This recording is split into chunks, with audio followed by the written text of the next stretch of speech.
ఈరోజు రాజన్న సిరిసిల్ల జిల్లా బోయినపల్లి మండలం విలాసాగర్ గ్రామంలో భవన నిర్మాణ కార్మికుల ఆధ్వర్యంలో పత్రికా సమావేశం సందర్భంగా మరి భవన నిర్మాణ కార్మికులు ఎదుర్కొంటున్న సమస్యలు ఏదో పలు డిమాండ్లు అయితే ఏవైతే ఉన్నాయో ఇప్పుడు ఈ లేబర్ వెల్ఫేర్ బోర్డు ద్వారా ఆడపిల్లల లగ్గాలకైనా డెలివరీకైనా నార్మల్ డెత్ అయినా యాక్సిడెంట్ అయినా ఆ స్కీమ్ ఏదైతే ఉందో ఇప్పుడు ఆడపిల్లలకి ఇచ్చే డెలివరీ 30,000 లగ్గానికి ఇచ్చే 30,000 ఏదైతే ఉందో మరి పెరిగిన ధరలు చూసుకుంటే ఆ కార్మికునికి ఏ మాత్రం సరిపోయే పరిస్థితి కనబడతలేదు.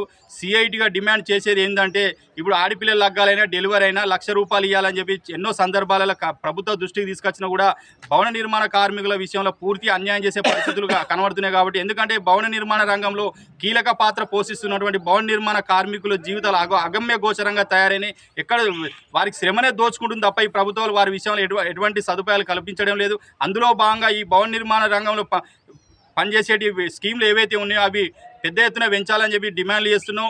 ఇప్పుడు నార్మల్ డెత్ ఏదైతే ఉందో 1,30,000 దాన్ని 5 లక్షలకు పెంచాలి.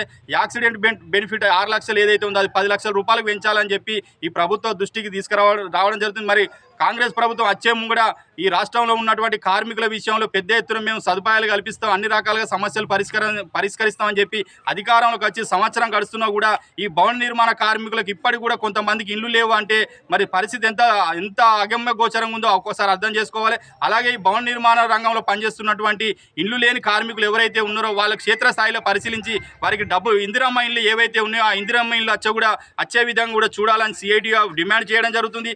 ఆడపిల్లల లగ్గాల పైసలు అలాగే క్లెయిమ్లు కానీ మొత్తం తదితర సమస్యలు ఏవైతే ఉన్నాయో ఇవన్నీ పరిష్కరించకపోతే రాబోయే రోజులోపల రాజన్న సిరిసిల్ల జిల్లా కలెక్టర్ కార్యాలయం ముందు ఈ జిల్లాలో పనిచేస్తున్నటువంటి ఈ భవన నిర్మాణ రంగంలో పనిచేస్తున్నటువంటి అన్ని రంగాల కార్మికులను ఏకం చేసుకొని పెద్ద ఎత్తున కలెక్టర్ ముట్టడి చేస్తామని చెప్పి సందర్భంగా ప్రభుత్వాన్ని డిమాండ్ చేయడం జరుగుతుంది. ఇప్పటికైనా భవన నిర్మాణ కార్మికుల విషయంలో క్లెయిమ్లు కూడా ఇప్పుడు దాదాపు 3 నెలల నుంచి క్లెయిమ్లు కూడా చాలా డిసప్పాయింట్ అవుతుంది. సైట్ ఓపెన్ కాక వీళ్ళకి వచ్చే క్లెయిమ్లో ఏవైతే ఉన్నాయో చాలా తీవ్ర ఇబ్బందులు ఎదుర్కొంటున్నారు. కాబట్టి మరి యుద్ధ ప్రాతిపదికన రాష్ట్ర లేబర్ కమిషనర్ డిపార్ట్మెంట్ ఏదైతే ఉందో మరి భవన నిర్మాణ కార్మికులకు సంబంధించిన క్లెయిమ్లు సైటు అనేది పునరుద్ధరించాలని చెప్పి సందర్భంగా మరొక్కసారి ప్రభుత్వ దృష్టికి తీసుకురావడం జరుగుతుంది.